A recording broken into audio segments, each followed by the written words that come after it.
So the high risk period is usually from 3 to 4 weeks up to about 3 months of age in lambs. They ingest it, but they can get it through water as well. So that's really the risk period. And you would expect that after about 3 months of age, that they should start to develop immunity and it should become less of a problem in older lambs. Hello, I'm Kieran Lynch and welcome to OviCast, the Teagasc Sheep podcast. Each episode will bring the latest insights, advice and technical updates for the sheep industry. This episode we're joined by Dr. Orla Keane to discuss coccidiosis in lambs. It's a common but yet underestimated issue that can affect flock performance. We cover what causes coccidiosis, its impact on lamb health and growth, and key symptoms farmers should watch out for. With challenging weather conditions this spring, we also look at the risk of infection being higher this year and what that means for farm management. We finish up with our practical discussion on treatment and prevention, including how the different coccidiostats, their active ingredients, and the dosing strategies work to control the disease. Coccidia is a single cellular parasite that infects a number of species. The coccidia that infect sheep are sheep specific, so they only infect sheep. They're not the same coccidia that infect cattle or other species. It's transmitted like a lot of parasites by the fecal oral route. So coccidia oocysts or eggs are shed in the dung and then they develop and then they're ingested by other lambs. So it does tend to be present on all farms, and it's a particular risk for young lambs that have no immunity, that haven't seen coccidia before and haven't had the opportunity to develop immunity to coccidia. So it does tend to be a problem at this time of year. It is a condition, and as you indicated, there's present idea, but it's a condition that can have a severe impact on naive animals. Could you explain a bit about how it impacts them? Yeah, so it's a parasite that causes damage to the small intestine. So once the lambs ingest the oocysts, they can go to the small intestine and there they cause severe damage. And that can lead to, a bloody or a mucus-filled scouring. It can lead to the lamb straining. It leads to dehydration and poor thrive. And in severe cases, it can do, fairly long-lasting damage to the gut as well that can prevent them thriving in the future, even when the parasites themselves have been cleared out. And I think that is the one thing about it, its impact can be very severe. We do see those pioneer lambs later on in the year that haven't been treated. That gut damage is permanent in some of them cases where they're badly infected. Yes, yeah. It can lead to permanent damage that limits the nutrient absorption from the gut. Look, we mentioned young lambs. Maybe put a bit of a time frame on this for me. Obviously, they have to be eaten to ingest it. What's the high risk period? Well, so the high risk period is usually from 3 to 4 weeks up to about 3 months of age in lambs. So they ingest it, but they can get it through water as well. So that's really the risk period, and you would expect that after about 3 months of age that they should start to develop immunity and it should become less of a problem in older lambs. So that bit of exposure in early life, once that lamb's healthy later on, we're not seen as being a big issue later in the summer.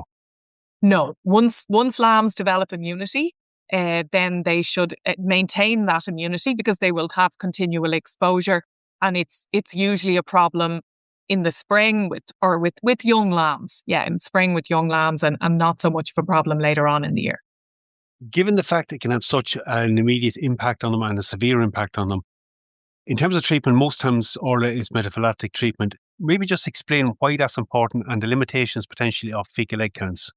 Yeah, so if I just start there with the limitations of fecal egg counts. So there's a couple of reasons that fecal egg counts are quite limited for coccidia.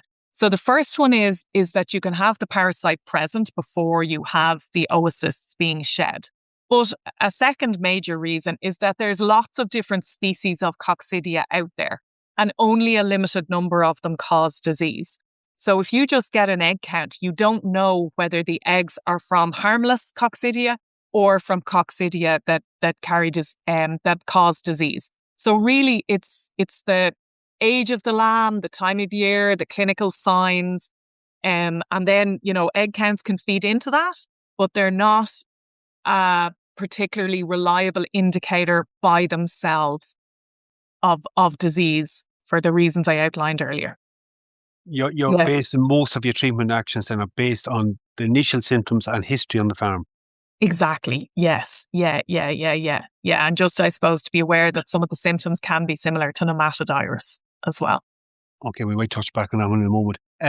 Look, in terms of the environmental risk, obviously there's farms have it annually and sometimes the risk can be increased. All you'd have to say this year is probably a high risk year given challenging conditions, probably animals a Yeah. little bit more compromised and very wet, mucky conditions.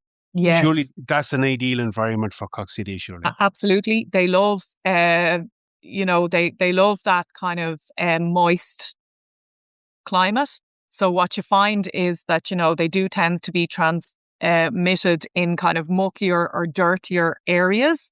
So in a year like that with such bad weather, with maybe animals indoors, it can be a high risk year for coccidia. Trying to keep the place clean and dry can be a challenge in a year like we're having this year. And similar around feeders and that. We always advocate trying to keep them moved and that, but in the year like this year, Yeah, difficult to do. You want to keep them clean, moved if possible, and the area around them dry. But that's a challenge at the moment.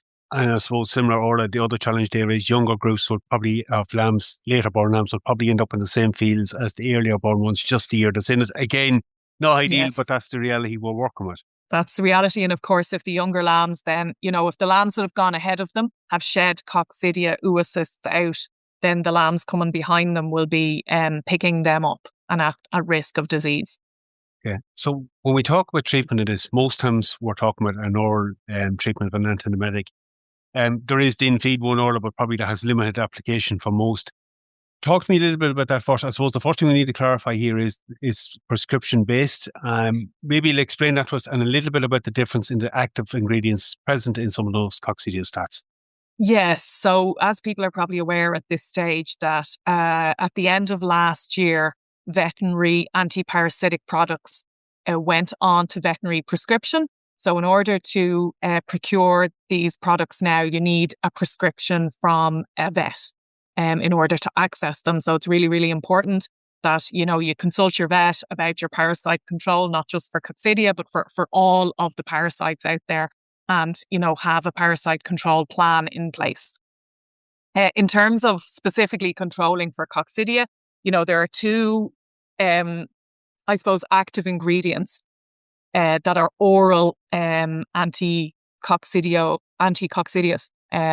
medicines, and they're toltrazuril and diclozoral. And they both, they've slightly different effects, so that the toltrazuril is effective against all the life stages of the coccidia parasite, so the immature and the adult stages, and it has, it has a little bit more persistency. The diclozoral mainly targets the slightly older coccidia, and it's faster acting with less persistent activity. So we need to be aware of those. I suppose the caveat always is to be careful with the withdrawal dates on each of them. There may be a need, if you're using the aerosol one, to have a repeat treatment. You could miss that window. Maybe not as easy to miss it with the toltrazuril.